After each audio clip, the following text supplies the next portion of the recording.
ઊભા થઈએ અને પ્રભુની સ્તુતિ આરાધના કરીએ અને હિન્દી યકમાંથી ગીત નંબર 36 આજ કા દિન યુવાને બનાવે. આજે પ્રભુએ દિવસ આપ્યો છે અને સુંદર દિવસમાં આપણે પ્રભુની સ્તુતિ કરીએ અને જે કંઈ બી સુવિધા આપણે બંધોનો કાંઈ પણ હોય એવી સુવિધા આપણે એ કોઈ પણ પરિસ્થિતિમાં આપણે પ્રભુની પાસે આવીએ અને આપણે તેની સ્તુતિ કરીએ એવું થાય એવું થાય.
પ્રભુની સ્તુતિ કરીએ અને પ્રભુ મહાન છે અને એ આપણને સર્વ પાપોને માફી આપે છે અને એવા જીવતા દેવની સ્તુતિ આરાધના કરીએ અને ગીત નંબર 92 ગાશું પરમ પિતા કી સ્તુતિ ગાય.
પ્રભુનો આપણે આભાર માનીએ કે આપણે કેવા મેલા ચિત્રણ સવન પાપો હોય પણ એ પ્રભુ આપણને એ શુદ્ધ પવિત્ર કરે છે અને એ આપણા પાપોને અવગણના કરીને આપણને પ્રેમ કરે છે અને એ આપણે અનંત જીવન આપે છે. તો આપણે આમને સમર્પિત કરતા આપણે ગીત ગાશું, મેં આતા હું તેરે પાસ, પ્રભુ યીશુ મસીહ.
પિતા તમારા આભાર માનીએ છીએ ઈશ્વરતા કે અમારા સ્વર્ગ ધામ છોડીને ઈશ્વરતા આ સિંહાસન છોડીને ઈશ્વરતા અમારા પાપોને માટે આજે હતા ઈશ્વરતા અને ઈશ્વરતા અમે એટલો પ્રેમ કર્યો કે ક્રૂસ ઉપર પૂરું લો આપ્યું અને એ પ્રેમને ઈશ્વરતા અમે યાદ કરીએ છીએ.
તમારો આભાર માનીએ છીએ પિતા.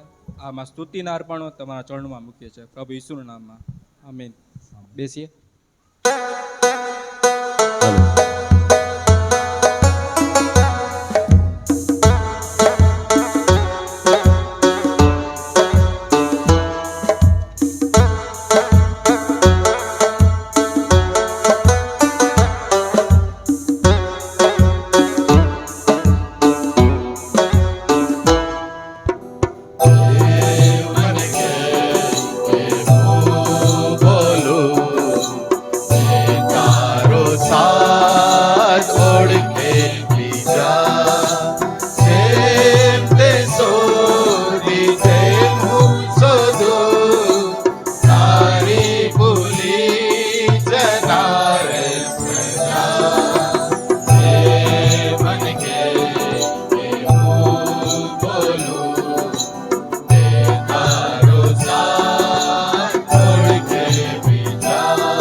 કરવા માટે એમના ભવનમાં એકત્ર કર્યા છે.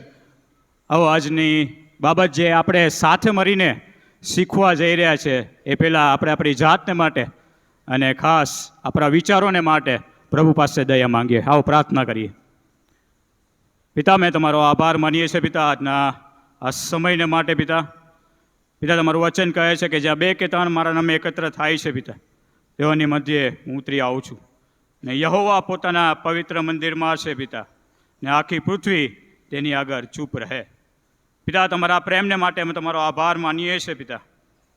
અને પિતા, આ સમયે પિતા અમે તમારી આગળ અમારું જીવન પિતા ખુલ્લું મૂકીએ છીએ પિતા. પિતા, વચન એ બેધારી તલવાર છે પિતા. વચન એ અમને જીવન અને રસ્તો દેખાડનાર પિતા એ અમારું શાસ્ત્ર, પવિત્ર શાસ્ત્ર છે પિતા.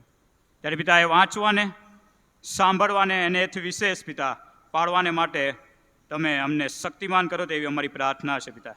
હું જબર પાત્રને પિતા તમારા પદસ્તંભની આરની પાછળ પિતા નમ્ર કરું છું. ઈસુ અમારા પ્રભુના નામમાં માંગીએ છીએ બાપ, આમેન.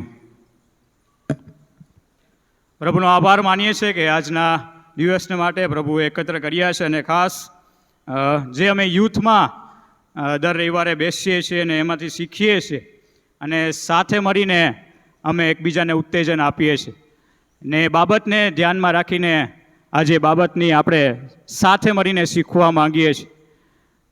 કેટલા જણાએ પ્રભુના પ્રેમને ચાખ્યો છે? હાલેલુયા. ઘણા બધા લોકોએ પ્રભુના પ્રેમને ચાખ્યો છે. જો ચાખ્યો હશે તો એમાં આગળ પણ વધ્યા હશું. અને બહુ મોટું વચન, જે ઉદ્ધારનું વચન લખવામાં આવ્યું છે, યોહાન 3:16, આપણે સાથે બોલીએ, કેમ કે દેવે જગત પર એટલી બધી પ્રીતિ કરી એ સારું કે જે કોઈ તેના નામ પર વિશ્વાસ કરે તેનો નાશ ન થાય, પણ તે અનંત જીવન પામે. 3 બાબત લખવામાં આવી છે કે યહોવા દેવે એ જગતને પ્રેમ કર્યો છે, અને પ્રેમ કર્યો છે એટલે પોતાના પુત્રને આપી દીધો છે. અને પુત્રએ પણ એટલો બધો પ્રેમ કર્યો કે ક્રૂસ ઉપર પોતાનું બલિદાન આપી દીધું. અને જે પડદો હતો એ પડદો એના બલિદાનથી તમને ને મને આપણા પાપના કાદવમાંથી કાઢવામાં આવ્યા છે. અને પડદાને ઉપરથી લઈ અને નીચે સુધી ફાડી નાખવામાં આવ્યો છે. ઘણી બધી વખત આપણે સાંભળીએ છીએ કે આ જગતમાં મને પ્રેમ નથી કરતું કોઈ, આ જગતમાં મને પ્રેમ કરવાવાળું કોઈ નથી, આ જગતમાં રહેવાનો મારો કોઈ ઉદ્દેશ નથી. પણ સૌથી પહેલી વચન કે દેવે જગત પર પ્રેમ કર્યો છે. યહોવા દેવે જગતને ને જગતના લોકોને પણ પ્રેમ કર્યો છે. અને પુત્રએ પણ પ્રેમ કર્યો છે. અને એક બહુ મોટી આશા આપવામાં આવી છે, અનંત જીવનની આશા આપવામાં આવી છે.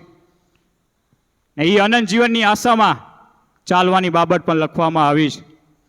આપણે જોઈએ તો યોહાન 3:16 તમને ને મને મોઢે યાદ આવડે છે, પણ યોહાન 3:17 વાંચીશું, શું આપણને એ કલમ યાદ હશે? આપણે સાથે મળીને બાઇબલ પવિત્ર શાસ્ત્રમાં જોઈએ, યોહાનની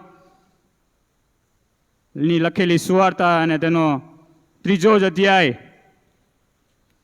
અને એમાં બાબત લખવામાં આવી છે મારા બાઇબલ પ્રમાણે પેજ નંબર 90 ઉપર 17મી કલમમાં લખ્યું છે કે કેમ કે જગતનો ન્યાય કરવા સારું નહીં, પણ તેનાથી જગતનું તારણ થાય, તેનાથી જગતનું તારણ થાય માટે શું લખ્યું છે?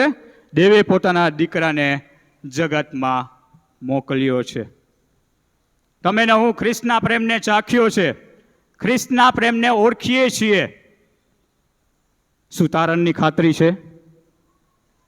શું એ અનંત જીવનની ખાતરી છે? વચન કહે છે કે માણસ આખું જગત મેળવે પણ પોતાના જીવની હાનિ પ્રાપ્ત કરે તો તેને 100 લાભ છે. એ અનંત જીવનની ખાતરી, એ તારણની ખાતરી. તમે ને હું પ્રભુ ઈસુ ખ્રિસ્તને ઓળખીએ છીએ, તમે ને હું શાસ્ત્રો વાંચીએ છીએ, એ પણ એક વિચારવાની જરૂર છે. વાંચીએ છીએ, આગળ વાંચીએ તો નિકોદેમસની ફરોશીઓ જે નામે એક છે એ આ બાબતમાં લખે છે 3 અધ્યાયમાં, અને 3 અધ્યાયની 3જી કલમમાં વિચારીએ તો લખી છે, ઈસુએ તેને ઉત્તર આપ્યો કે હું તમને ખચીત કહું છું કે જો કોઈ માણસ નવો જન્મ પામ્યો ન હોય તો તે દેવનું રાજ્ય જોઈ શકતો નથી.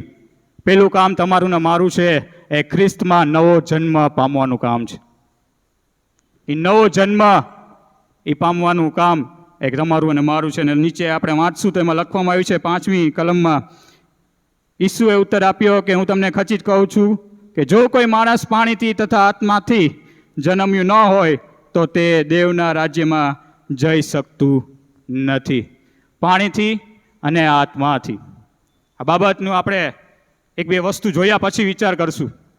પણ જ્યારે તમે ને હું પ્રભુ ઈસુ ખ્રિસ્તને ઓળખીએ છીએ, પ્રભુ ઈસુ ખ્રિસ્તની બાબતોનો વિચાર કરીએ છીએ, ત્યારે પ્રભુ કહે છે શિષ્ય થવાની બાબત. સદસ્ય ઘણા છે પણ શિષ્ય થવાનું પણ પ્રભુ આ સમયે કહેવા માંગે છે. સદસ્ય ઘણા છે પણ શિષ્ય થવાને માટે બે વસ્તુ પ્રભુ કહે છે. બે ચાવી લખવામાં આવી છે, વિશ્વાસુપણું અને ખ્રિસ્તના શિષ્ય બનવાની માટે. તો અહીં આપણે જોશું સૌથી પહેલા તો યોહાનની લખેલી સુવાર્તા તેનો 10મો અધ્યાય અને તેની 27મી કલમ. ભાઈ એરિક આપણને વાંચી સંભળાવશે. મારા બાઇબલ પ્રમાણે પેજ નંબર 75 ઉપર જોવા મળે છે. યોહાન 10:27 મારા ઘેટા મારો સાદ સાંભળે છે, વળી હું તેઓને ઓળખું છું અને તેઓ મારી પાછળ ચાલે છે. હાલેલુયા. મારા ઘેટા મારો સાદ સાંભળે છે, હું તેઓને ઓળખું છું અને તેઓ મારી પાછળ ચાલે છે. એ ઘેટા પારક, એ ઉત્તમ ઘેટા પારક પ્રભુ ઈસુ ખ્રિસ્ત કહે છે કે હું ઉત્તમ ઘેટા પારક છું, પોતાના ઘેટાને સારું મારો જીવ આપું છું. અને લખ્યું છે કે મારા ઘેટા મારો સાદ સાંભળે છે. તમે ને હું શું ઈસુ ખ્રિસ્તનો અવાજ સાંભળીશ, શું ઈસુ ખ્રિસ્તનો સાદ સાંભળીશ, એ એક બાબતની તમારે ને મારે વિચાર કરવાની છે.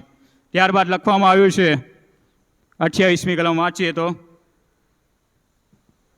હું તેઓને અનંત જીવન આપું છું હું તેઓને અનંત જીવન આપું છું અને કદી તેઓનો નાશ થશે નહીં. અને કદી તેઓનો નાશ થશે નહીં. પણ એની પહેલાં લખવામાં આવ્યું છે કે તેઓ મારી પાછળ ચાલે છે. જો તમે ને હું ખ્રિસ્તના પ્રેમી છીએ, એના સાક્ષી છીએ, તો એના પ્રેમને ચાખ્યો હોય તો એનો સાદ પણ સાંભળવો પડે છે. અને સાદ સાંભળ્યા પછી એની પાછળ પણ ચાલવાની જરૂર ઊભી થાય છે. બે ચાવી વિશ્વાસુપરાની અને શિષ્યપરાની લખવામાં આવી છે. લૂકની લખેલી સુવાર્તા તેનો 14મો અધ્યાય, મારા બાઇબલ પ્રમાણે 75 ઉપર, લૂકની લખેલી સુવાર્તા તેનો 14મો અધ્યાય અને તેની 27મી કલમમાં, જે કોઈ પોતાનો વધસ્તંભ ઉચકીને મારી પાછળ આવતો નથી તે મારો શિષ્ય થઈ શકતો નથી. જે કોઈ પોતાનો વધસ્તંભ ઉચકીને મારી પાછળ આવતો નથી તે મારો શિષ્ય થઈ શકતો નથી. એનો મતલબ એવો છે કે જો શિષ્ય થવું છે તો પોતાનો વધસ્તંભ ઉચકીને ખ્રિસ્તની પાછળ ચાલવું પણ પડશે. અને 33મી કલમમાં એવું લખવામાં આવ્યું છે કે તે પ્રમાણે તમારામાંનો જો કોઈ પોતાની સર્વ વસ્તુઓનો ત્યાગ કરતો નથી તે મારો શિષ્ય થઈ શકતો નથી. સર્વ વસ્તુનો ત્યાગ કરતો નથી અને મારી પાછળ આવતો નથી તે મારો શિષ્ય થઈ શકતો નથી. બે મોટા પડકાર આ સમક્ષ રાખવામાં આવે છે. જો ઈસુનું શિષ્ય બનવું છે, એની પાછળ ચાલવું પડશે અને સર્વ વસ્તુનો ત્યાગ કરવો પડશે. બાઇબલમાં બહુ જબરજસ્ત જુવાનના બે ઉદાહરણ લખવામાં આવ્યા છે. એ જુવાન પૂછે છે કે અનંત જીવનને પામવા સારું હું શું સારું કરું? પ્રભુ કહે તારું સર્વસ્વ મૂકીને મારી પાછળ ચાલ. જુવાન દિલગીર થઈને જતો રહ્યો, કેમ કે એની પાસે મિલકત બહુ હતી. અને એક જુવાનની બાબત એવી પણ લખવામાં આવી છે કે ઈસુની પાછળ ચાલતો હતો અને 2 રોટલી ને 5 માછલી હતી, એણે પણ એ આપી દીધી અને દેવે તેનો ઉપયોગ કર્યો. આપણે જ્યારે શાસ્ત્રનો અભ્યાસ કરીએ છીએ એમાં લખવામાં આવ્યું છે કે ઈસુની પાછળ 70 લોકો, અને હિન્દીમાં વાંચો તો 72 લોકો શિષ્ય થઈને પાછળ ચાલતા હતા. પ્રભુ જેમ કહે છે એ પ્રમાણે તેઓ કરતા હતા. આપણે વાંચીએ લૂકની લખેલી સુવાર્તા તેનો 10મો જ અધ્યાય અને તેની પહેલી કલમમાં આ પ્રમાણે લખ્યું છે. 68 બાઇબલના પાના નંબર 68 ઉપર, આ બનાવ બન્યા પછી પ્રભુએ બીજા 70 શિષ્યોને ઠરાવ્યા. ગુજરાતીમાં લખ્યું છે 70, હિન્દીમાં જ્યારે તમે વાંચો છો એમાં 72 લખવામાં આવ્યા છે. બીજા વર્ઝનમાં અલગ અલગ લખવામાં આવ્યું છે. 70 શિષ્યોને ઠરાવ્યા અને એમને એક કામ સોંપવામાં આપ્યું. તેને તેઓને કહ્યું કે ફસલ પુષ્કળ છે ખરી, પણ મજૂરો થોડા છે. માટે તમે ફસલના ધણીને પ્રાર્થના કરો કે તે પોતાની ફસલને સારું મજૂરો મોકલે. એ શિષ્ય થયા પછી પ્રભુ એક મોટી જવાબદારી આપે છે. ને જવાબદારીને સાથે લઈને તેઓ જાય છે. જુઓ, હું તમને વરુઓમાં ઘેટાના બચ્ચા સમાન બનાવીને મોકલું છું. વિદેશીઓની મધ્યે પ્રભુ બહુ મોટી જવાબદારી સાથે મોકલે છે અને કહે છે કે જાઓ, તમે આગળ વાંચશો તો કેવી રીતે જવું, શું સાથે લેવું, શું સાથે ન લેવું, એ બધી બાબત લખાઈ છે. અને જ્યારે તમે 17મી કલમ વાંચશો તેમાં લખ્યું છે કે તે 70 હરખાતા હરતા પાછા આવ્યા અને તેઓએ કહ્યું કે પ્રભુ, તારા નામથી અમે ભૂતો પણ તારા તાબે થયા છે. ત્યારે તેણે કહ્યું કે મેં શેતાનને વીજળીની પેટે આકાશથી પડેલો જોયો. જુઓ, મેં તમને સર્પો તથા વીંછીઓ પર અધિકાર આપ્યો છે. તેને પગ મૂકી શત્રુઓ પર તેને હરાવવાની આપણને અધિકાર મળ્યો છે. અને એમાં એવું લખ્યું છે કે અમે તમને કશાથી પણ ઈજા થશે નહીં. પરંતુ 20મી કલમ બહુ મસ્ત વસ્તુ લખે છે, પરંતુ આત્માઓ તમારે તાબે થયા તેને લીધે હરખાઓમાં. આત્માઓ તમારે તાબે થયા છે તેને લીધે હરખાઓમાં પણ તમારા નામ આકાશના લખવામાં આવ્યા છે તેને લીધે હરખાઓ. હાલેલુયા. જ્યારે હિન્દીમાં તમે વાંચશો તો એવું લખ્યું છે કે સ્વર્ગમાં તમારા નામ લખવામાં આવ્યા છે. પિત્તર સાહેબે પૂછે છે, પ્રભુ, તારણ કોણ પામી શકે? તારણ કોણ પામી શકે? પ્રભુ કીધું, તો માણસોથી તો અશક્ય છે, પણ દેવને સર્વ શક્ય છે. અને પછી પિત્તર સાહેબ કહે છે કે અમે તો બધું મૂકીને તારી પાછળ આવ્યા પ્રભુ. અમે સર્વસ્વ મૂકી દીધું, અમે અમારો ધંધો મૂકી દીધો, અમે અમારી માલ મિલકત બધી મૂકી દીધી, તારી પાછળ આવ્યા, અમને શું ઇનામ મળશે?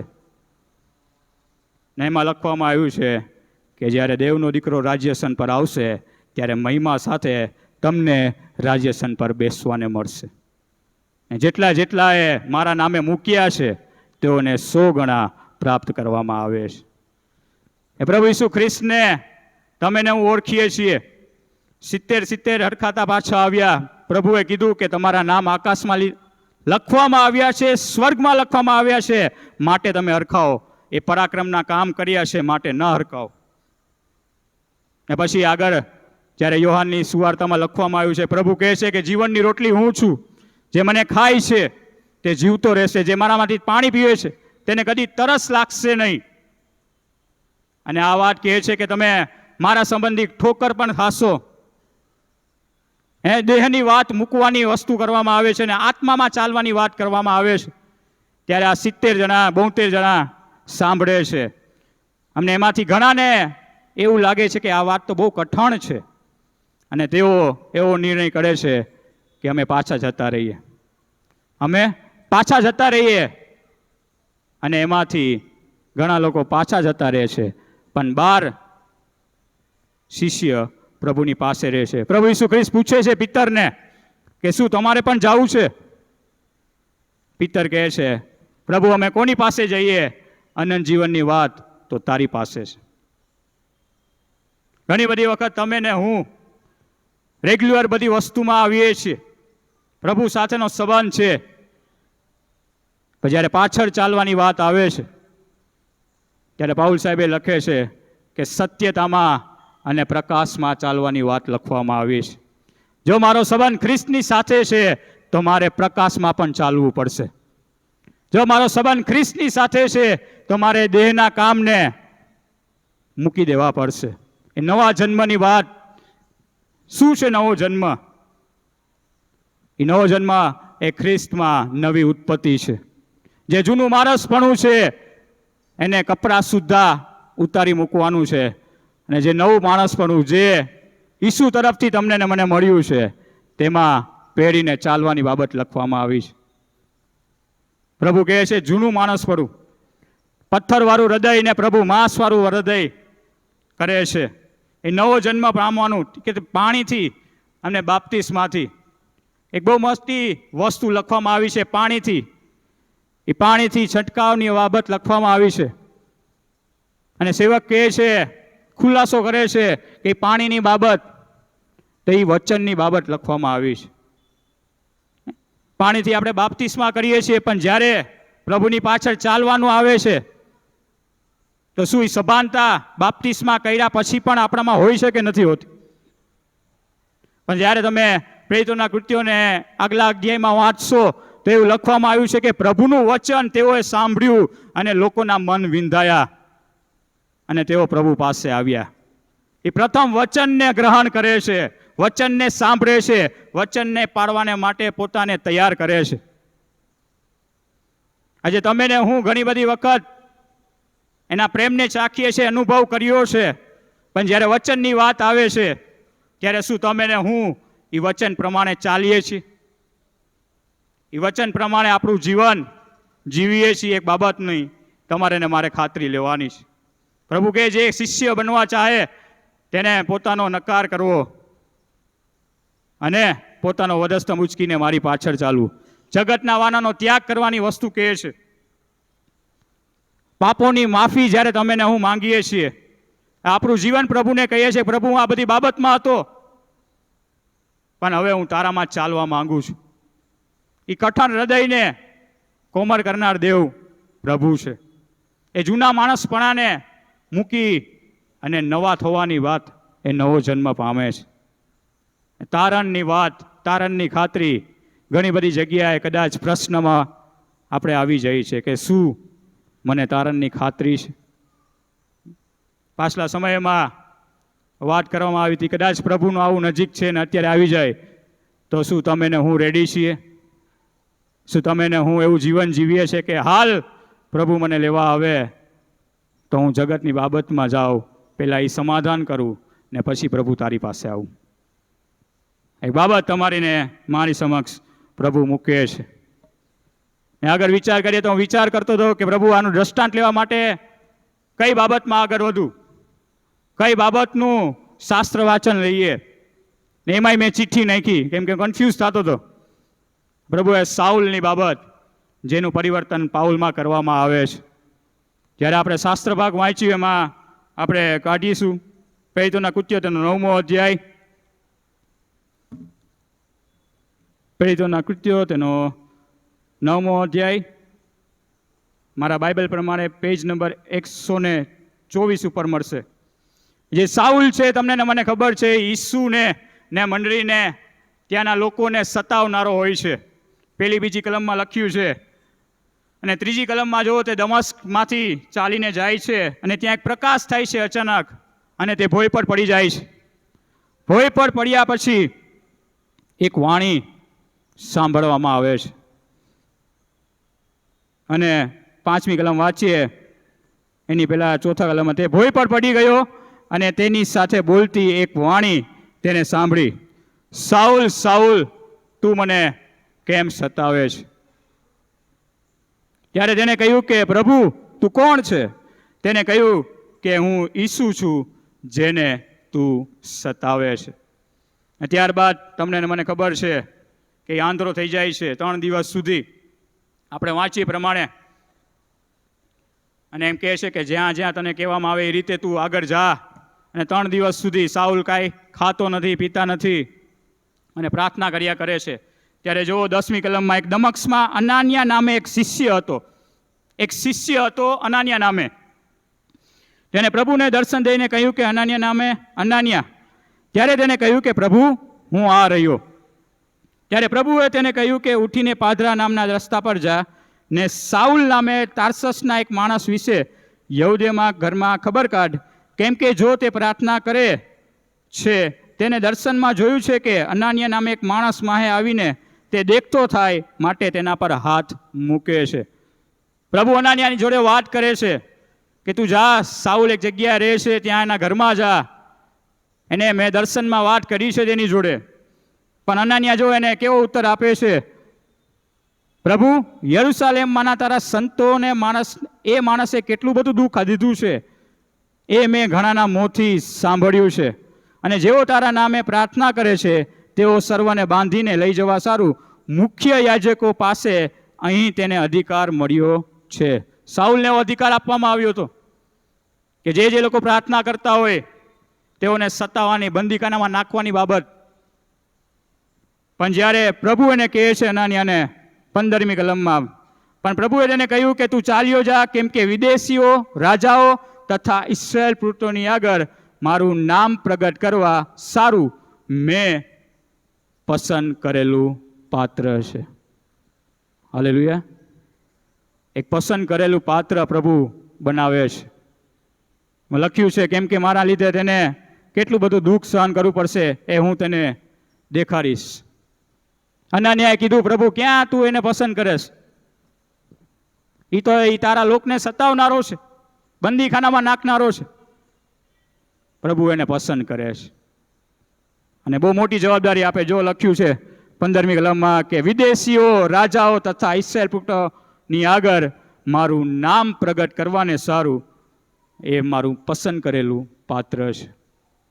આગળ વાંચીએ તો 17મી કલમમાં અનાનિયા ચાલ્યો જાય છે અને ઘરમાં બેઠો ને તેના હાથ પર મૂકીને કહ્યું, ભાઈ સાહુલ, પ્રભુ એટલે ઈસુ જે તને માર્ગમાં આવતા દેખાયો તેને તું દેખતો થાય, માટે પવિત્ર આત્માથી તું ભરપૂર થાય માટે મને મોકલ્યો છે. આટલું કહે છે અને એના આંખમાંથી એક ઝાંખ જેવું પડી જાય છે અને તે દેખતો થઈ જાય છે. અને લખવામાં આવ્યું છે કે ઉઠીને બાપ્તિસ્મા પામે છે અને તેને ભોજન કર્યું અને તેને શક્તિ આવી. આ એ જ સાઉલ છે કે જે લોકોને સતાવતો હતો, બંદીખાનામાં નાખતો હતો. પ્રભુએ એને પકડ્યો. એક વસ્તુ બહુ સરસ લખવામાં આવી છે કે બહુ મોટો પ્રકાશ થયો અને ભોય પર પડ્યો ત્યારે એક વાણી થઈ અને વાણી થઈ ને થઈ કે સાઉલ, સાઉલ, તું મને કેમ સતાવે છે? ત્યાં ઈસુની ઓળખ એને થઈ જાય છે. ઘેટા પારખ મારો સાદ સાંભળે છે. એ સાદ સાંભળવાની વાત, એ વાણી સાંભળે છે અને પછી પ્રભુ એની જોડે વાત કરે છે. સાઉલમાંથી પાઉલમાં એનું પરિવર્તન તમે આગળ વાંચશો તો લખવામાં આવ્યું છે. પણ એક બાબત જબરજસ્ત લખી છે કે પ્રભુ એવા લોકોનો પણ ઉપયોગ કરે છે, એવા લોકોને પણ પસંદ કરે છે. કદાચ એ મંડળીને સતાવનારા હોય, કદાચ મંડળીને બંદીખાનામાં નાખનારા હોય, પણ પ્રભુને માટે એ એક પસંદ કરેલું પાત્ર બની જાય છે. હાલેલુયા. અને એ પસંદ કરેલું પાત્ર તમને ને મને ખબર છે, બહુ બધી વાતો લખે છે. બે વસ્તુ પવિત્ર આત્મા પામે છે. એક મોહર લાગી જાય છે અને બાપ્તિસ્મા લે છે, નવો જન્મ પામે છે. તમે ને મને ખબર જ છે કે આપણે વાંચી ગયા કે જેટલાએ તેના નામ પર વિશ્વાસ કર્યો તેટલાને તેણે દેવના દીકરા દીકરી થવાનો અધિકાર આપ્યો છે. તમને ને મને એ પવિત્ર આત્માથી મુદ્રાંકિત કરવામાં આવ્યા છે. એ પવિત્ર આત્મા ઉતર્યો એનો મતલબ એવો છે કે આપણે એવું માનીએ છીએ કે અન્ય ભાષાઓ બોલવા માંડીએ છીએ, અન્ય દાનો આપવા માંડીએ છીએ, પણ એક બાબતમાં એવું લખવામાં પણ આવ્યું છે કે મુદ્રાંકિત કરવામાં આવ્યા છે. એ મોહર મારવામાં આવી છે. જ્યારે પત્રસ જ્યારે પ્રચાર કરતો હતો વિદેશીઓ મધ્યે, ત્યારે આત્મા ઉતરી આવે છે અને લખવામાં આવ્યું છે કે મુદ્રાંકિત કર્યા, ત્યાંના લોકોને મુદ્રાંકિત કર્યા કે આ મારા લોકો છે. પવિત્ર આત્મા ઉતરે છે ને મુદ્રાંકિત કરવામાં આવે છે. સાઉલ ઉપર પણ પવિત્ર આત્મા ઉતરે છે ને પછી બાપ્તિસ્મા લે છે. પેલા બાપ્તિસ્મા કે પેલા વચન આવ્યું? પેલા વચન એની પાસે આવે છે. પેલા વચન એની પાસે આવે છે, વચન વાંચે છે, વચન સાંભળે છે, વાણી સાંભળે છે, અનાનિયા મોકલે છે, અનુભવ કરે છે. 3 દિવસ ખબર નહીં શું વાત કરી હશે, પ્રાર્થના કરવાનું કીધું હતું. 3 દિવસ સુધી ખાધા કે પીધા વગર લોટપોટ થઈ ગયો હશે સાવ, અને પ્રાર્થના કરવાનું કીધું. અને પછી અનાનિયાને મોકલે છે. લખવામાં આવ્યું છે કે પવિત્ર આત્માથી ભરપૂર થાય છે, બાપ્તિસ્મા લે છે અને પછી સુવાર્તાના માટે આગળ વધે છે.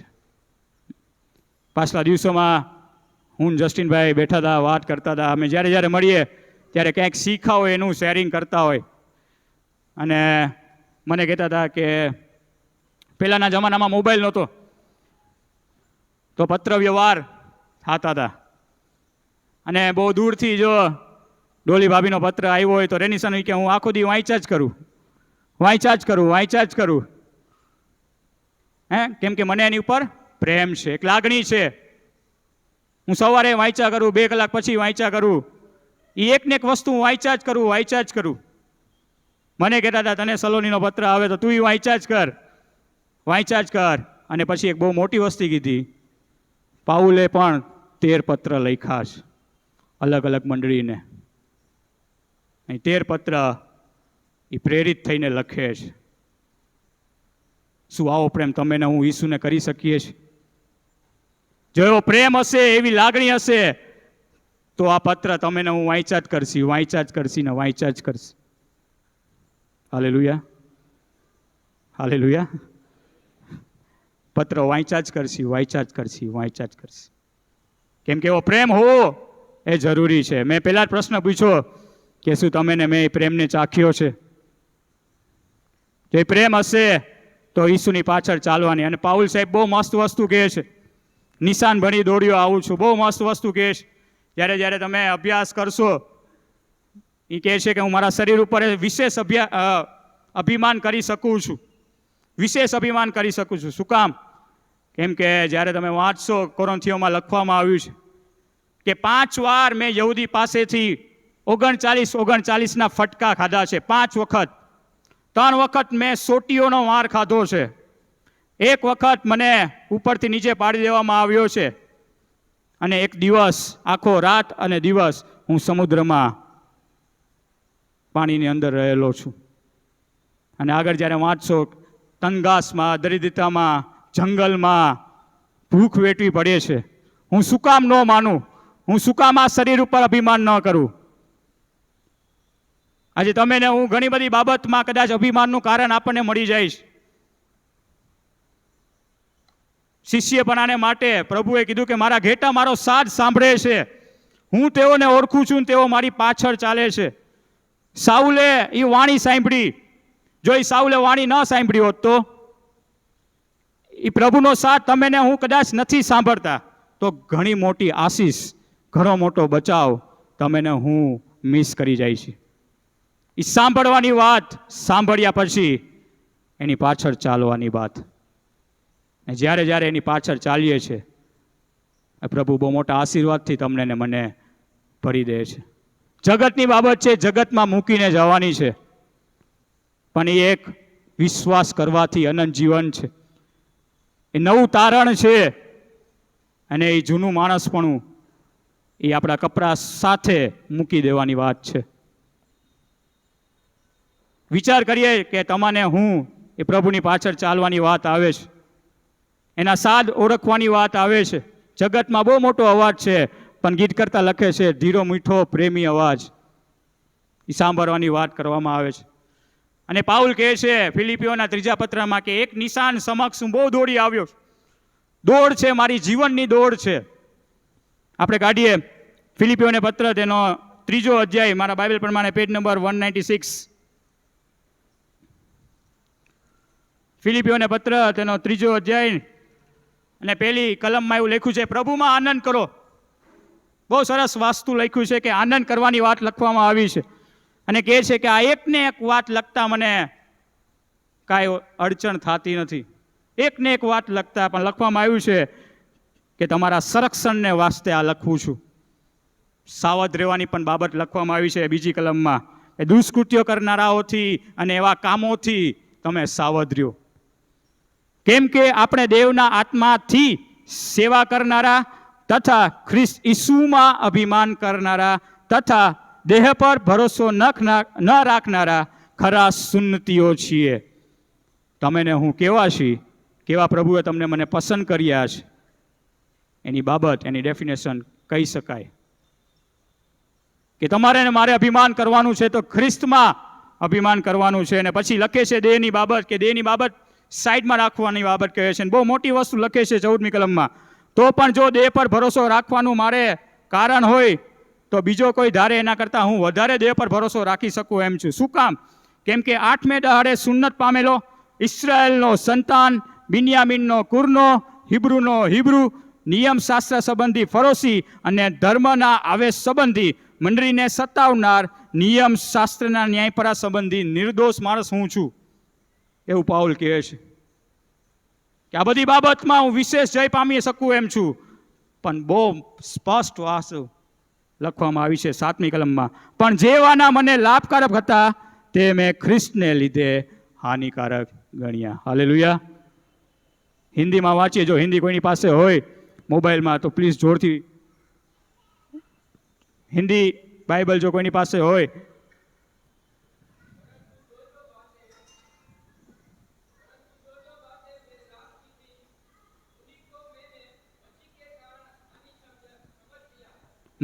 મसीह के कारण हानि समझ लिया है. ઘણા બધા વાના મારા માટે લાભકારક છે, એના ઉપર વિશેષ જય પામી શકું એમ છું, છાતી ઠોકીને થઈ શકું એમ છું કે પ્રભુ આ મારાથી જ થઈ શકે એમ છે. પણ કહે છે કે ખ્રિસ્તને વાસે એ મારા માટે હાનિકારક છે. ને જો આગળ વાંચીએ તો લખીએ છે, વળી ખ્રિસ્ત ઈસુમાં પણ આ પ્રભુના જ્ઞાનની શ્રેષ્ઠતાને લીધે હું એ બધાને હાનિ જ ગણું છું, અને એને લીધે મેં સઘરાનું નુકસાન સહન કર્યું અને તેઓને કચરો જ ગણું છું, જેથી હું ખ્રિસ્તને પ્રાપ્ત કરી શકું. હાલેલુયા. જેથી હું ખ્રિસ્તને પ્રાપ્ત કરી શકું છું. હિન્દીમાં જો વાંચીએ, ભાઈ વાંચજો.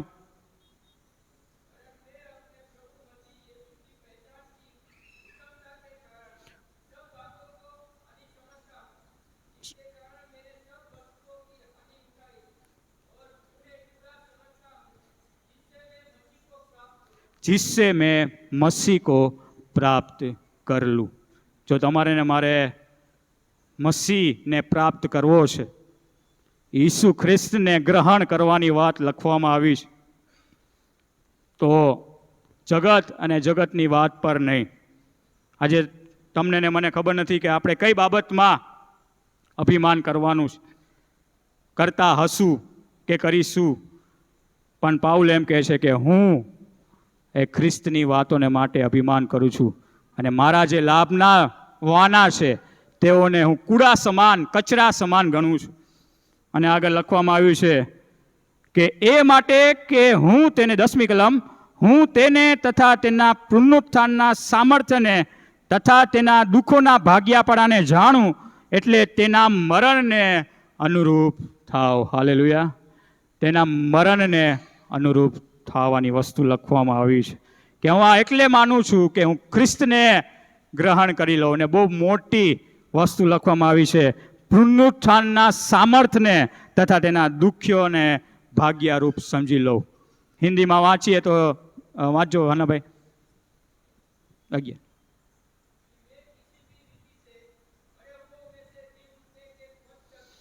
मरे हुए में से जी उठने के पद तक पहुंचूं, એ પાઉલ સાહેબનું નિશાન છે કે હું એવી દોડ લોડું છું, દરરોજ મારા ઉઠીને મારા શરીરને મારું છું. કેમ કે તમે જો આગળ અભ્યાસ કરશો તો લખ્યું છે કે હું મારા શરીરને મારું છું દરરોજ, અને આત્મામાં ચાલવાને માટે સક્ષમ થઈને પ્રભુ પાસે સામર્થ્ય માંગુ છું. કયા પદ સુધી પહોંચું? કયા પદ સુધી પહોંચું? પાઉલનું પદ તો એવું છે કે હું કોઈ પણ રીતે મુએલાનો પુનરુત્થાન સુધી પહોંચું, મુએલામાંથી પુનરુત્થાન સુધી પહોંચું. એ બીજા પ્રભુ ઈસુ ખ્રિસ્તના આગમનની વાત લખવામાં આવી છે. પહેલું આગમન એ નાતાલ માનવામાં આવે છે, અને બીજું આગમન એ પ્રભુ ઈસુ ખ્રિસ્ત જ્યારે આવશે વાદળોની મધ્યે, ત્યારે 2 રિઝરેક્શન થશે. પહેલું છે એ ધર્મીઓનું ને બીજું છે અધર્મનીઓનું. ને કહે છે કે હું મુએલામાંથી જી ઉઠું, એ પદ સુધી પહોંચું, એના માટે હું કામ કર્યા કરું છું. દરરોજ હું દોડું છું, દરરોજ હું મારા શરીરને મારું છું, અને આત્મામાં ચાલવાને માટે સામર્થ્ય માંડું છું કે હું એ મરણ, એ રિઝરેક્શન સુધી ન પહોંચું. 2 બાબત લખવામાં આવી છે કે બીજું એ કિતાબ ખોલવામાં આવશે અને ન્યાય કરવામાં આવશે, અને બીજું પહેલું એ કે જ્યારે પ્રભુ આવશે ત્યારે જેઓ ઊંઘી ગયેલા છે તેઓને ઉઠાડવામાં આવશે, અને જે શરીરમાં છે એ શરીરમાંથી મુક્ત થઈ અને બીજી બધી બાબત એટલે કે સ્વર્ગની બાબતમાં તેઓને લઈ લેવામાં આવશે. આ બાબતમાં પાઉલ સાહેબ કહે છે કે હું દોડતો જ આવ્યો છું, હું મહેનત કર્યા કરું છું. અલગ અલગ પત્રમાં દરેક બાબત લખવામાં આવી છે. ખ્રિસ્તી જીવનના નિયમ લખવામાં આવે, ખ્રિસ્તના પ્રેમની બાબત લખવામાં આવી છે. અને 13 પત્રમાં અલગ અલગ વસ્તુ લખી અને પ્રેરિત થઈને પોતાના જીવનની બાબત પણ લખે છે. આજે તમારું ને મારું નિશાન કયું છે એ મને નથી ખબર. કદાચ કંઈક જગતની બાબતનું હોઈ શકે, કંઈક બીજી બધી બાબતનું હોઈ શકે, પણ પાઉલનું નિશાન એ પુનરુત્થાનમાંથી, મુએલામાંથી જી ઉઠવાનું નિશાન હોય છે. ખબર નથી તમે ને હું કદાચ બીજી બધી બાબતને માટે દોડતા હશું, જગતમાં બીજા બધા વાનાને માટે દોડતા હશું, પણ જો શિષ્ય થવું છે તો જગતનો ત્યાગ કરીને તેની પાછળ ચાલવાનું છે. અને તેની પાછળ ચાલી છીએ તો માત્ર સારું સારું જ નહીં, પણ ખ્રિસ્તને ખાતે દુઃખ પણ સહન કરવું પડશે. કેમ કે પ્રભુ ઈસુ ખ્રિસ્તે પોતે સહન કર્યું અને એક દીવા સમાન બનીને આપણને દાન આપવામાં આવ્યું છે. હવે વિચાર કરીએ આ બાબતને માટે કે જ્યારે તમે ને હું એ બીજા જે શિષ્યો ચાલ્યા ગયા એ સમાન બની રહ્યા છીએ કે જે 12 જણા શિષ્ય થઈને એની પાછળ ચાલતા હતા. અને એ પણ જ્યારે પ્રભુ ઈસુ ખ્રિસ્ત કહીને ગયા હતા કે 120 જણા ભેગા થઈને પ્રાર્થના કરતા હોય છે. પછી તો કાંઈ કૃત્યોમાં લખવામાં આવ્યું છે ને પવિત્ર આત્મા ઉતરી આવે છે, છૂટી ફૂટી ભીગો માથા ઉપર આવે છે અને પછી તેઓ પોતાની સેવામાં આગળ લાગે છે. એ પવિત્ર આત્માની સાથે વચન અને વચનની સાથે એની પાછળ ચાલવાની બાબત પ્રભુ તમને ને મને આજે જણાવી રહ્યા છે. અને એક બાબત શેર કરી એને આપણે પ્રાર્થનામાં જશું. એક બાબત એ છે કે દેવનું રાજ્ય પાસે આવ્યું છે. એ અંજરીનું દ્રષ્ટાંત એક જગ્યાએ લખવામાં આવ્યું છે. લુકની લખેલી સુવાર્તાના 13મા અધ્યાયમાં તમે જ્યારે વાંચશો ત્યારે 6 થી 9માં લખવામાં આવ્યું છે કે એક વાડીની અંદર અંજીરીનું ઝાડ હોય છે અને માલિક આંટો મારે છે અને જોવે છે કે અંજીર ઉપર એક પણ ફળ આવ્યું નથી હોતું. ત્યારે એ માળીને બોલાવે છે અને કહે છે કે આને અંજીરીને ત્યાંથી કાઢી નાખ, કેમ કે જગ્યા રોકે છે. અને માળી શું કહે છે ખબર છે? માળી એમ કહે છે કે હજી 1 વર્ષ આપણે રાહ જોઈએ, કે હું આજુબાજુ ખોદી ને ખાતર નાખું ને કદાચ જો આવતા વર્ષે એનામાં ફળ આવે તો ઠીક, બાકી આપણે એને ઉખાડી નાખશું. તમારો ને મારો દેવ, તમારો ને મારો પ્રભુ, તમારો ને મારો ઈસુ હજી પણ રાહ જોવે છે. લખવામાં આવ્યું છે કે કૃપાના દિવસો છે હમણાં, ચેતી જાઓ ત્રજીને ભ્રમમાં, દિવસ ન્યાય નો આવે તે પહેલા તારણ પામી લ્યો ઈસુમાં પહેલા. જો તમારા ને મારામાં ખ્રિસ્તના ફળ દેખાવા હશે તો એ ખ્રિસ્તની સાથે સંબંધ પણ રાખવો પડશે. જો ખ્રિસ્તની સાથે સંબંધ રાખીએ છીએ તો એની પાછળ પણ ચાલવું પડશે. અને જો એની પાછળ ચાલીશું તો પવિત્ર આત્માની સહનશીલતા, દયા, કરુણા, પ્રેમ, એ જે 9 ફળ આપવામાં આવ્યા છે એ દેખાવામાં આવશે. એ લગ્ન જમણ તૈયાર કરવામાં આવે છે. દ્રષ્ટાંતમાં લખવામાં આવ્યું છે દેવ વારે વારે ચાકરને મોકલે છે. જોયા હજી કોઈ બાકી નથી ને, એ ખેતરમાં કામ કરવાને માટે મોકલી રહ્યા છે કે જોયા હજી કોઈ મજૂર ત્યાં ઊભો હોય તો લઈ આવો મારા ખેતર ખેડવા માટે. પહેલી ઓવરમાં જાય છે, બીજી, ત્રીજી, છઠ્ઠી ઓવરમાં જાય છે. એવી રીતે હજી પણ પ્રભુ રાહ જોવે છે. હજી કોઈ બહાર નથી રહી ગયું ને, હજી કોઈ બહાર નથી રહી ગયું ને. ઈવડાવ દીકરાની વાત આપણે જોઈએ, એમાં લખવામાં આવ્યું છે કે બાપા દરરોજ ઉપર જઈને જોતા હશે મારો દીકરો આવે છે કે નહીં. મોટો દીકરો કહેતો હશે બાપા નીચે આવી જાઉં, એને જોતું હતું એ બધું લઈને વયો ગયો. બાપા કે ના, હું હજી ઉપર ઊભો રહીને જોઉં છું, હજી હું રાહ જોઉં છું કે પાછો આવે છે કે નથી આવતો. પ્રભુ હજી પણ રાહ જોવે છે. કહે છે કે ઘણા બધા ઘેટા અમારા વાડામાં નથી, તેઓને લાવવાની જવાબદારી પ્રભુ તમને ને મને આપે છે. પણ એ જવાબદારી ત્યારે આવશે કે જ્યારે તમે ને હું ખ્રિસ્તના પ્રેમમાં રહેશું, આપણું સર્વસ્વ ત્યાગ કરી અને એની પાછળ ચાલીશું તો પ્રભુ એ આશીર્વાદથી તમને ને મને પડે છે. અને એક ગીત છે યેસુ કે પીછે મેં ચલને લગા, એ એક બાબત શેર કરીશ. એ બહુ મોટી સાક્ષી આપવામાં આવે છે. વેલ્સ નામના યુનાઇટેડ કિંગડમ જ્યાં પ્રભુનું કાર્ય થાય છે અને ત્યાંથી લોકો એ સુવાર્તાના માર્ગમાં બધું મૂકીને ચાલ્યા જાય છે, નીકળી જાય છે અને ઇન્ડિયામાં આવે છે. ને ઇન્ડિયામાં કહેવામાં આવે છે નોર્થ સાઈડ, અરુણાચલ પ્રદેશ ને એ જગ્યા ઉપર આવે છે અને ત્યાં કહેવાય છે કે આદિવાસીનો વિસ્તાર ટ્રાઇબ કહેવામાં આવે છે ને ત્યાં સુવાર્તા કરવા જાય છે. ત્યાંના લોકો માટે એવું લખવામાં આવ્યું છે કે તેઓ ગળા કાપી અને પછી પોતાની શક્તિ અને શૂરવીરતા દેખાડતા હતા.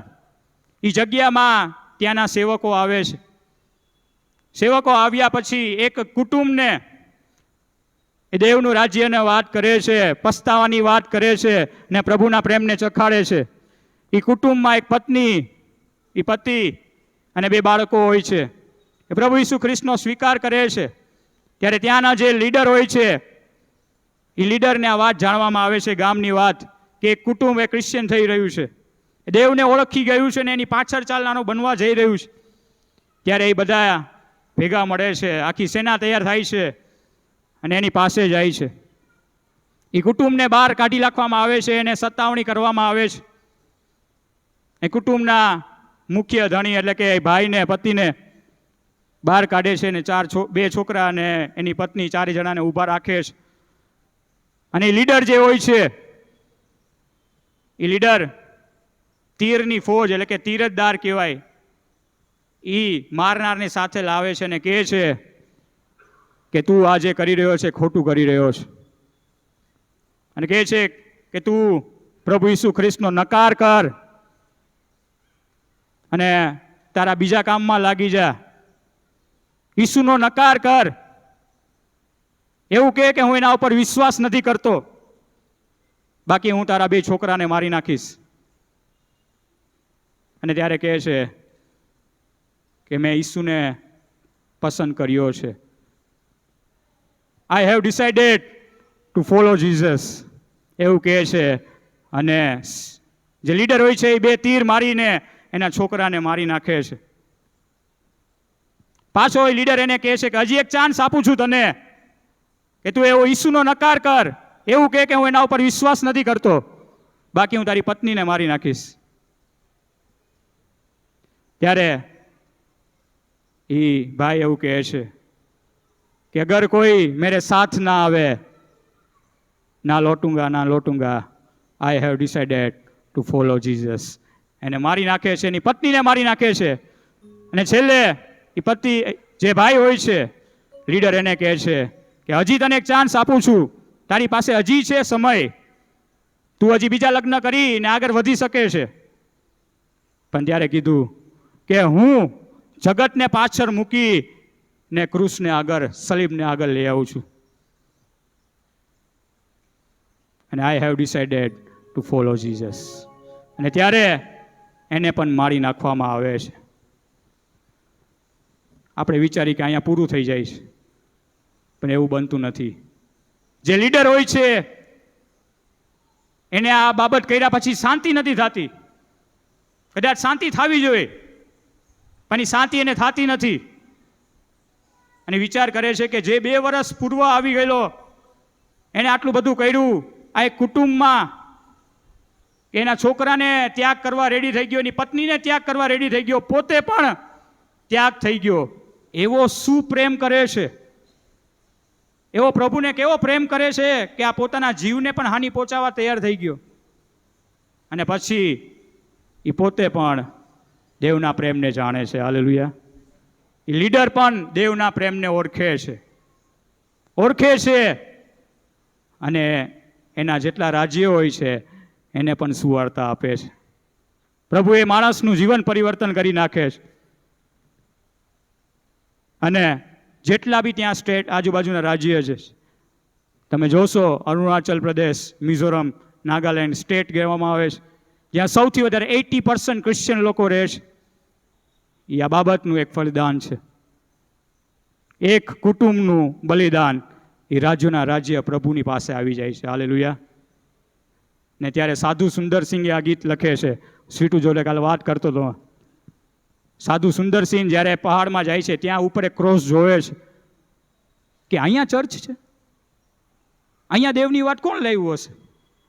અને જ્યાં ચર્ચમાં આવે છે અને ત્યારે એની આ બાબતમાં ખબર પડે છે ને ત્યારે આ ગીત લખે છે, I have decided to follow Jesus.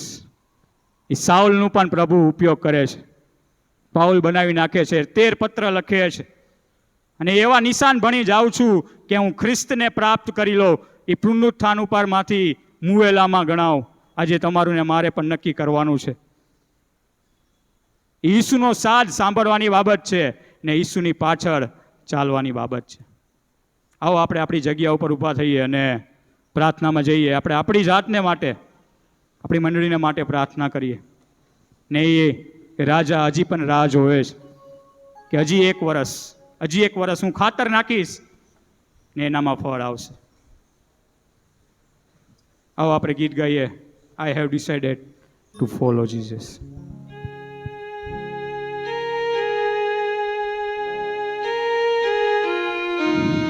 આ સમયમાં તમારો આભાર માનીએ છીએ પિતા, તારી પાછળ ચાલવાને માટે, તારા માટે જગતના કામને દૂર કરી ને તારા પરના પ્રેમનો અનુભવ કરી ને તારા ઉપર અનકન્ડિશનલ લવ કરવાને માટે, એ પ્રેમ જાહેર કરવાને માટે, તારા વિશ્વાસથી અનંત જીવન પામવાને માટે પિતા સહાય કરો. આવો આપણે સાથે મળીને ગાઈએ.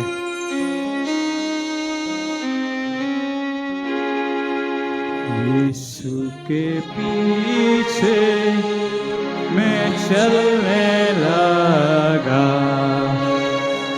यीशु के पीछे मैं चलने लगा, यीशु के पीछे मैं चलने लगा, ना लौटूंगा, ना लौटूंगा, ना लौटूंगा, ना लौटूंगा, ना लौटूंगा,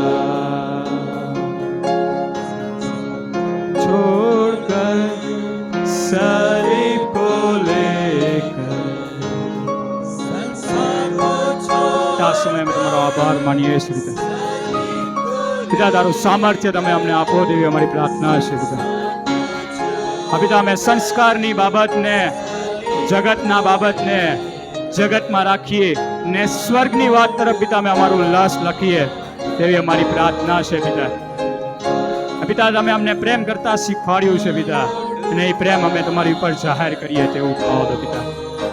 પિતા, પાઉલે કીધું કે મારું નિશાન એ નિશાન છે કે હું એ પદ સુધી પામી લઉં, એ મુવેલામાંથી પુનરુત્થાનના પદ સુધી પહોંચું. હું એવી સારી લડાઈ લડું કે ઇનામને વાસ્તે એ હું મારા જાતને તૈયાર કરું. यीशु के पीछे मैं चलने लगा, ना लौटूंगा, ना लौट. આપણે આપણી જાતને પ્રભુની આગળ ખુલ્લી પાડીએ. ના લौटूंगा, ના લौटूंगा, ના લौटूंगा, ના લौटूंगा, ના લौटूंगा. પિતા, આ સમય અમે તમારી હજુરીમાં છીએ ત્યારે પિતા, તમારા શિષ્ય થવાને માટે પિતા તમે અમને સામર્થ્ય આપો પિતા. એ તારણની ખાતરી તમે અમને આપો તેવી અમારી પ્રાર્થના છે પિતા. પિતા, અમારી પ્રાર્થના છે પિતા, અમે મંડળી, એક કુટુંબ, એક આત્મા થઈને પિતા અમે તમારી સમક્ષ આવીએ છીએ પિતા. આ પિતા, મારા બંધનોને તોડનાર ઈસુ તમે છો પિતા. આ પિતા, જગતને, જગતની વાનાઓને ત્યાગ કરાવનાર ઈસુ તમે છો. ત્યારે પિતા, અમારું મન જો પિતા એ જગતની બાબત ઉપર હોય તો પિતા એને તમે દૂર કરો એવી અમારી પ્રાર્થના છે. અને પિતા, જેવું હૃદય તમે અમારા માટે, જેવા ઈસુ હતા, જેવા ઈસુ ખ્રિસ્તનું હૃદય હતું પિતા, એવું હૃદય તમે અમને આપો તેવી અમારી પ્રાર્થના છે પિતા. એ પ્રેમાળ હૃદય તમે અમને આપો એવી અમારી પ્રાર્થના છે પિતા. ને પિતા, અમે અમારું સેવાનું કાર્ય પિતા, એ પિતા ભાણા પીરસવાની સેવા હોય, એ પિતા એ ચર્ચને સાફ કરવાની સેવા હોય, ત્યાંથી લઈને પિતા ઊંચા પદની જે સેવા હોય, દરેક સેવા પિતા અમે ઈસુ ખ્રિસ્તના સામર્થ્યથી, એ પવિત્રતાથી પિતા અને શુદ્ધ અને પિતા તમને યોગ્ય થઈને પિતા એ કરી શકીએ તેવું સામર્થ્ય તમે અમને આપો તેવી પ્રાર્થના છે પિતા. અને પિતા, એ 17મી કલમ એવું કહે છે કે પિતા સઘરાનું તારણ થાય એના માટે ઈસુએ પોતાનું બલિદાન આપ્યું છે પિતા. ને પિતા એ પડદો હતો, એ પડદો તૂટી ગયો છે પિતા. અને પિતા તમે અમને સારું મધ્યસ્થી કરનાર એવા પ્રભુ છો પિતા. ત્યારે પિતા હજી પણ એ રાહ જોવે છે કે કદાચ એ અંજરીને ફળ આવી જાય અને તેનો નાશ ન થાય પિતા. આ પિતા અમારા ભાઈઓ, અમારા બહેનો પિતા, અમારામાં પિતા અમારો કોઈનો નાશ ન થાય, પણ પિતા સઘરાનું તારણ થાય એના વાસ્તે પિતા અમે પ્રાર્થના કરીએ છીએ પિતા. પિતા અમારામાં જો કોઈ દુરાચાર હોય તો તે તું જોજે, અમને શુદ્ધ અને પવિત્ર કરજે અને તારા સનાતન માર્ગમાં ચલાવજે પિતા. એવી પ્રાર્થના તમે સાંભળી માન્ય કરી એવા વિશ્વાસ સાથે આમેન.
આભાર, તમારા નામને ધન્યવાદ હો, કેમ કે તમે સારા છો, ભલા છો અને ભલાઈ કરો છો. એના માટે ઈશ્વર પિતા આજનો દિવસને તમારા આત્માની સંગત અમારા જીવનમાં તમે આપી માટે હું તમારો આભાર માનું ઈશ્વર પિતા. જે વચન અમે શીખ્યા કે પ્રભુ સાઉલ નહીં પણ પાઉલ બની શકીએ અને તમારા રાજ્યમાં અમે વધુ ને વધુ ઉપયોગી પાત્ર બની શકીએ એવું થવા દેજો. હા પ્રભુ, સાઉલ બનીને અમે બળવો કરનાર નહીં પણ પાઉલ બનીને એ વધસ્તા ઉચકીને ચાલનારા બનીએ એવું થવા દેજો પ્રભુ. આ જે દાનો આવ્યા છે પ્રભુ, દાનો પર આશીષ આપજો. દાનો અમે તમને આપીએ છીએ પ્રભુ, આત્મિકતાને માટે દાનો ઉપયોગ થાય એવી ખાસ પ્રાર્થના કરું છું. કોઈ ગેરઉપયોગ ના થાય પણ પ્રભુ તમારા મહિમાને માટે ઉપયોગ થાય એવી ખાસ પ્રાર્થના કરું છું. પ્રભુ જે લોકોએ આપ્યું છે તે પ્રભુ સઘળાને 70 ગણી 100 ગણી આશીર્વાદ આપજો એવી ખાસ પ્રાર્થના કરું છું. ખ્રિસ્ત ઈસુના નામમાં આમેન. આપણા સ્થાનોએ ઊભા થઈએ અને પ્રભુની શીખવેલી પ્રાર્થના આપણે સાથે બોલીશું. આકાશમાં અમારા બાપ, તમારું નામ પવિત્ર બનો, તમારું રાજ્ય આવો, જેમ આકાશમાં તેમ પૃથ્વી પર તમારી ઈચ્છા પૂરી કરો. દિવસની અમારી રોટલી આજે અમને આપો. જેમ અમે અમારા ઋણીઓને માફ કર્યા છે તેમ તમે અમારા ઋણોને માફ કરો. અમને પરીક્ષણમાં ન લાવતા, ઉંડાથી અમારું છૂટકો કરો. કેમ કે રાજ્ય છે, તથા પરાક્રમ તથા મહિમા સર્વકાળ સુધી તમારા જ છે.